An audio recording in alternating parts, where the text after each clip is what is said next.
Hello everybody, welcome back to my YouTube channel.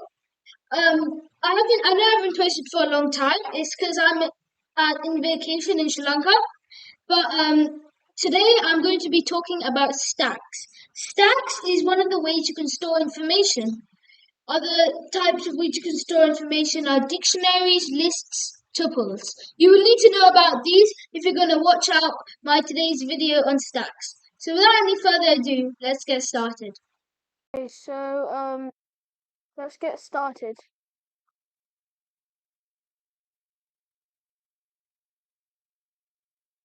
Okay, so stacks in Python. What we normally use to remember them is called last in, first out. So the last value that you put in is the first value that is going to be coming out. So what is a stack?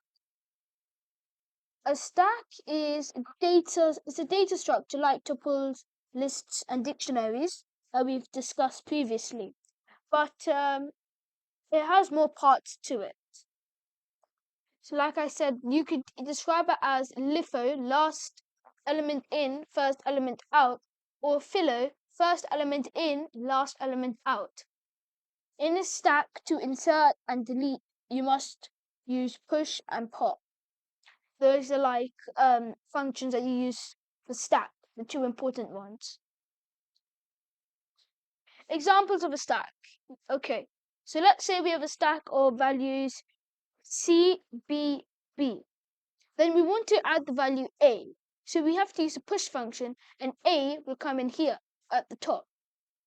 Likewise, the same queue we have, the same stack we have here, C, B, B. And we have to pop value. So A was here, we pop it, we take the last value. These are the main operations of a stack. Push. This function adds the element you specify at the start as the first value. It is mandatory while defining the stack. In a stack, you must define it, which is there are two ways to do a stack. One, you can import the stack module, but it's better if we first learn how to do the stack manually, because then you will understand better of what stack is. Next is pop function. It's also mandatory and it takes away the value at the top of the stack. Heap, this is not mandatory, it will just return the value of it will return the first element of the stack. Empty is not mandatory, it will return if the stack is empty or not. Size is not mandatory, it will return how many elements are around the stack. So real life example, we can relate this to an advanced car park in one of those like tech savvy companies like Japan, US. So let's say that there's this car park and there are car parks over the ground and under the ground. And if you want to park your car under the ground, then you'll have to lift up the platforms at the top. So the last cars who get the space above the ground are the first ones out. So the last cars who get the spaces above the ground. So if you're the first car, then you will get the spaces under the ground. But then if the spaces under the ground are all filled, then the spaces above the ground for the last ones that come into the car park. And those are going to be the first ones out. Just think about it. If you put cars on top and then didn't have anything on the bottom, and then you try to lift it up, it might cause damage to the cars. So this is an example of a stack. Likewise, the last one in are going to be the first one out, and the first one in that goes under the ground is going to be the last one out because they have to wait for the cars on the top to go out. This is the same system as stacks. So this is an example of the code. You can see it's not just a one-line thing. This is all what we have to do to get the stack, to define the stack. We will talk about this. This is how I created my first stack. So if you read the comments, this names the stack, class my stack. These next two lines are mandatory. This is kind of like defining the stackish. Then push, you need to use it. Pop, I said we need to use it. See, I only use these two. Then print stack, that's basically something we need to use to print the stack. I just want to remind you that these are not, you don't always have to use push, pop, and print stack. These are just function names. You could put Joshua Dominique here instead of pop and it still work. What counts is what's in here. So remember that, because I got confused a bit of that when I was learning about stacks. I thought we always had to put this, and that got me quite confused. So let's create our first stack. Let's start by making a folder for today. So the date I'm doing it is 26th of August 2023. Okay.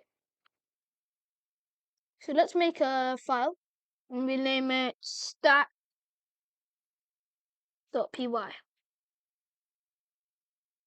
Okay, so first we have to use something called class. So this is basically what makes a kind of like stack. You could put my class my stack. Now what I'm going to do now for the first few lines of the code, you kind of have to remember.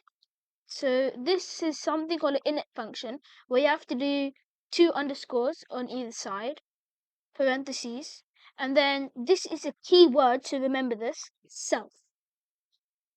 I know it's weird, but that's the name of it. Self.items.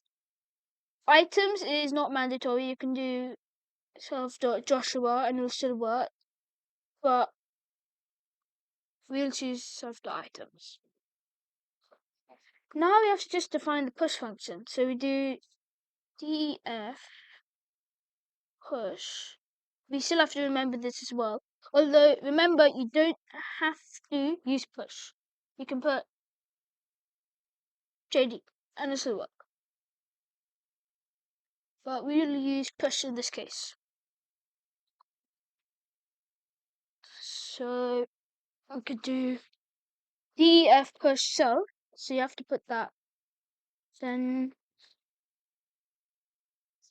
here we do self dot append.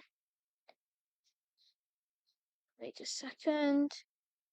So we have to do here self dot items dot append. So then it will turn green. So then you know you did it correctly. Then we do fruit stack, because what we're going to do is learn how to reverse the stack. Fruit stack.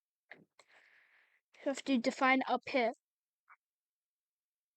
Now I have to define the pop function, def pop self.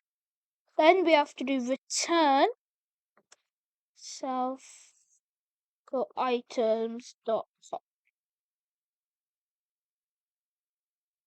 Okay. Then we have to define the print stack. We have to print the stack, right? Otherwise we'll never see if it worked. So here we do def print stack. Again, this, I know I sound like a broken record, but it is important. This, you can put anything, KK or something you can put, and it would still work the same way as a print stack would. It's just a name. Then you have to do self, and we have to just do print self dot items. Done. That's how you define a stack.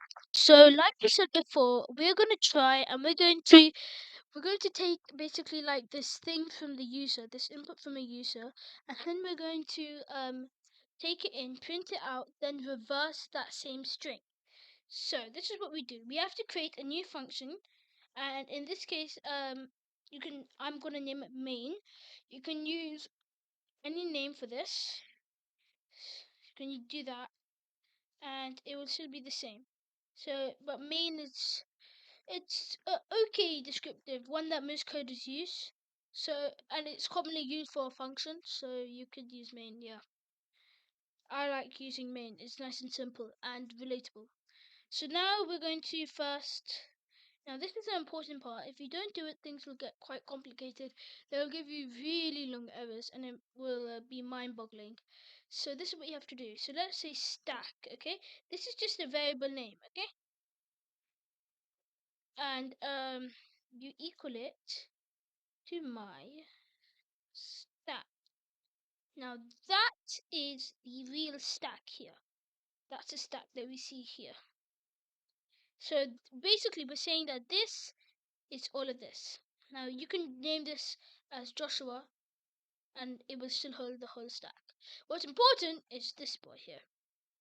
You have to define it, or else they will print out some thing from your computer, some RAM thing from your computer, and you would not want that. Okay, now we're going to take an input. So let's say fruit, because we're going to take a fruit name and going to reverse it. So we ask the user to enter your fruit of choice. If, and then we for I in range, the length of the fruit. So basically that's going to loop through the amount of characters that is in fruit. Print. Sorry, no, not print. We have to push I. Because I is going to, wait, you can't just not push I. You have to push fruit I. Now that will get the value. So let's say we enter in grape. And then after we loop through it once, then G will be what we have to, G will be the first value. And then I will start with 0. So fruit 0 will hold G. So G, because that's its first letter of grapes. So then they will push the G to the stack. You'll understand once we run it. So then we do stack dot print stack. Now this is going to print the stack. And remember that what I said, print stack is just a name.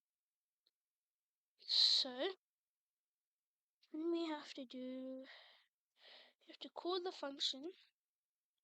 And let's see. So nothing will happen when it defines, then it will just go straight to this one, and you can say grapefruit.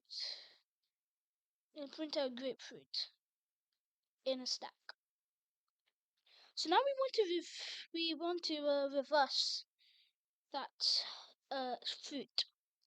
So then we have to do for I in range the length of that fruit. We have to pop that dot pop.